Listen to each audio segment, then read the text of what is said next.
positive earnings coming out from some bellwethers. So we are having a slight gap up after really kind of a, a semi-nasty day yesterday. It wasn't that nasty, but, the market was definitely under some pressure yesterday with the SQ, with the SQ news or whatever.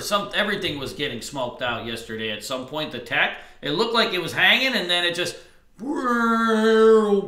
and it was off to the races. So now we're starting to rebound back. If you look at like your kind of like on the QQQs, your 3-4 day chart, you can see here kind of a W pattern going, right? So that's like a 1, 2, 3 pattern. 1, 2, 3. 1, 2, 3 pattern on a longer term time frame will just look like a W. So if we can kind of break out of this range and then hold and build over it, then we have the potential to come back and fill this gap over here, and then we'll see what goes on. So if we can hold this level here, upside targets probably up to, 165-ish on the QQQs. That'll give us some good upside. The key is it's got to, of course, break over it and then hold, right? If you start to fade back with with the Apple news and Boeing and even all these, earnings poppers, if the market starts to roll over even with those stocks going hot, then that is a divergence. That's something that, we have to be real mindful of. And frankly, I wouldn't like, to see that. So we'll have to be just watching those things. Yes, Apple's had some earnings out here today. You got to kind of watch this 50 SMA here. If it kind of blows over there, I think it'll have some upside. But I won't try to play this thing anything under just because it could smack right into resistance and then come back down. So I need to always be having clean breakouts on something like that. This AMD, this AMD's got a little bit of chance too. It's not the cleanest of stocks, but that kind of 21, 22 mark is a level of resistance on the daily chart. AMD is like the ultimate algo stock, and so algo stocks are fun to play because even though everybody says like the algos are manipulating the market, what the algos do is take really boring stocks with high floats that we used to not be able to trade, and they make them tradable because you can just kind of ride along with them. So look for certain inflection points in these stocks. They'll turn the jets on them, and then you'll start to see them. It'll grind, and then when the jets come on, that's when you want to start hopping on this thing and riding them, and you usually can get some really nice steadier moves in it. Usually a thicker stock like this also you can have a little bit more position size because there's more liquidity, there's a lack of spread, and so you can make up for maybe a little bit less volatility with a little bit more size. But in general, this one does have good range anyways. Hey Phil, what's up, baby? Hey Danny, what's up, baby? Hey Jamal, what's up, baby? OSK, you got 1 test, 2 tests, 3 tests, 4 tests, 5 tests out of this range. It's looking pretty good. I'd keep an eye on this one. 71 million share float. It's a trucking company, so we don't know exactly how fast it's going to move. So far, the range is pretty good. Hey, Glenn, I would definitely keep GME and AGN on your list too. I did see you add those in. Both of those look fairly good. This one, I'd keep those on for day 2s. Both of these could be candidates for like green to reds. This GME was nice and steady yesterday. Yeah, you can see the breakdown kind of pop into the VWAP, and then you got this big 50-cent candle. So that's totally cool. I would definitely go in with something like that. Hey, Ushul, what's up? All right, let's get back to it. This ANTH, let's pass on that. This Codex is kind of the penny popper for today. You can already see, like, you got these pre-market flags. I don't know if anybody wakes up early enough to trade pre-market, but in general, it's already starting to trend. You're going to be up, you're going to be up like 200%. So you're going to definitely have to let this thing settle down.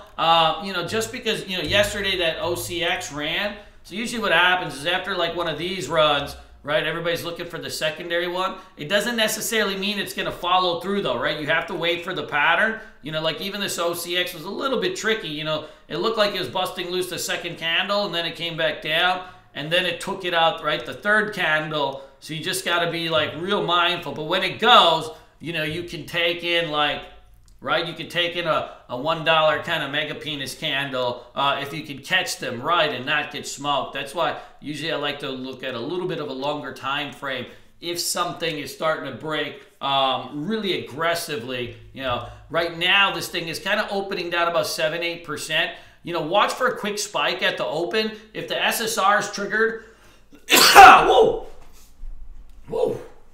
If the SSR is triggered on this thing, and you start to see a little bit of support holding, you may get a quick spike back in.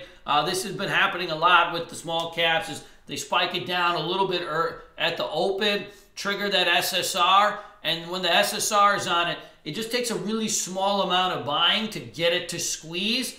And right, that's the whole purpose of these kind of pump and dump type of stocks, is like, where can we put it in positions where it can squeeze, right? And that's where you want to really kind of go with this. Hey, Kyle, what's up? Shrimp, I'm not familiar.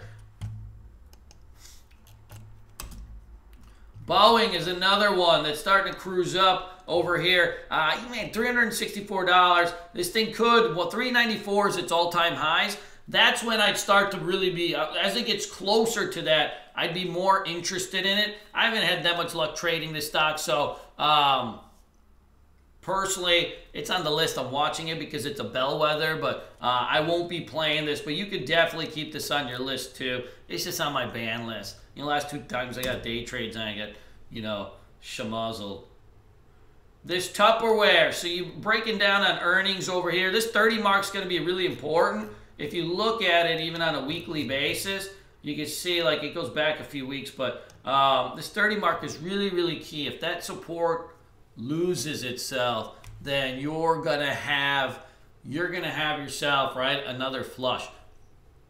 Caveat on this one's gonna be that the SSR is already triggered on it, so when it's already triggered, you can't short it on the bid, right? So if you can't short on the bid and you start to see a support build, and then it starts to grind at the support, they're going to trigger that. They're going to pop that thing, right? And you're going to get stuck into squeeze on it. So just watch that thing. Anytime SSR, you can short stocks that are SSR. Frankly, you still get the best movers out of them because when they start to bleed out, they'll really bleed out. But if you start to see it hold at the support and just grind, and you'll notice, because what will happen is, you know, you'll start to see shorters or sellers pile in on the ask, and there'll be an absence of bidders, but then it'll just pop up like 20, 30 cents, and right, everybody's got a cover, and then it fizzles back out. You know, that's always kind of the case with SSR stock. So just be mindful of that. I noticed when I was grading some trades last week that people were getting stuck on those things. And then you got this kind of Juniper if it busts under 25, which it already is. You've got kind of a nice 6-month breakdown over here. This thing has reported out earnings too. You know, all these are kind of good. I would say out of these, my favorites are going to be, you know, AMD's a matter of focus, and then probably this Codex. Both of those are going to look pretty good. Not interested in NVIDIA today because it's already had two easy days. Day 3s are always a little bit more tricky. So it's not a focus of mine today. I always notice that, you know, in general, you know, day 1, day 2 is easy. Day 3 is always a little bit more tricky. You know, granted, if you lose this level over here, you know, it'll probably start to, you know, re-break back down. You're still a few bucks away, but, you know, overall, it had the look yesterday. It couldn't break those lows, but that's the, you know, that's the only way I'd be interested in this. You know, a day 3, if it's stuck in range, not my particular cup of tea.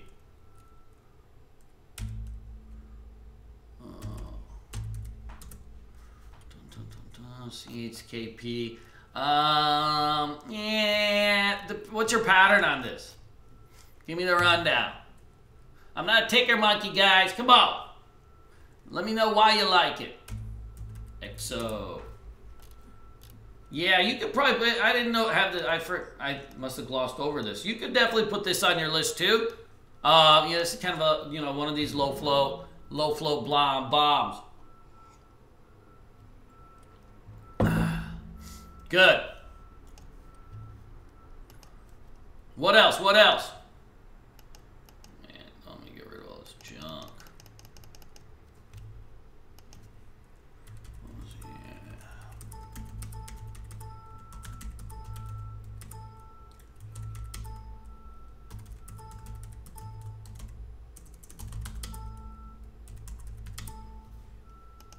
we go. When you got, like your gapper list like this, start to, rank them too. That's always going to be really important. Like because when you have too many tickers, it's really hard to kind of keep track of like, what do you want to play? How's it going to work? All that juju. And so start ranking your plays on like what you really want to focus in on. And then, of course, right, narrow them down. So like what I do is, right, on a separate monitor, I'll just keep these on, like a kind of a 6-window layout list, and that way I can really keep an eye on them. I'll keep a couple other charts on a different monitor, but for the most part, you just want to have something real simple and keep that thing going that way. Otherwise, it's just all for junk. CZR.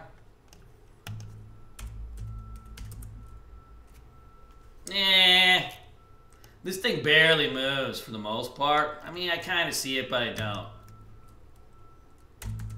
Twatter's got no pattern over here. You're just stuck in range. So that's like another one that, if it's just stuck in range, you're just going to be stuck, right? You don't have necessarily an edge up or down. I try to stay away from stocks that are just like nuzzled away in between like a bunch of moving averages and stuff like that. Because when they do that, man, you're like, you don't really have the edge you need to be like, is this going to be a short or a long today? You're going to be like, I don't know. So always just kind of be mindful. The cleaner the stock, the better. Because if you have like a really clean stock, what's going to happen is for sure like what you want to do with it. Okay, I'm going to long this thing or I'm going to short this thing. And that makes it a lot easier to trade. When you have multiple time frame alignment, that's the whole ball game. Because then there's no argument of what you're trying to do.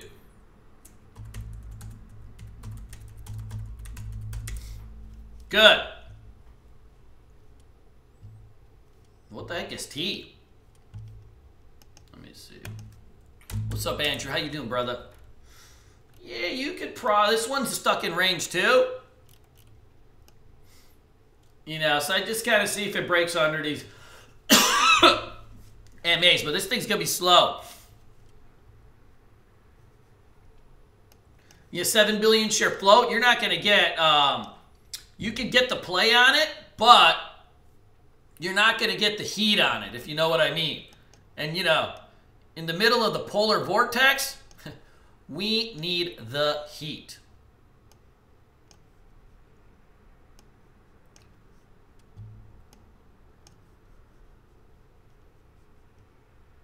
All right, let's go do what we do, peoples.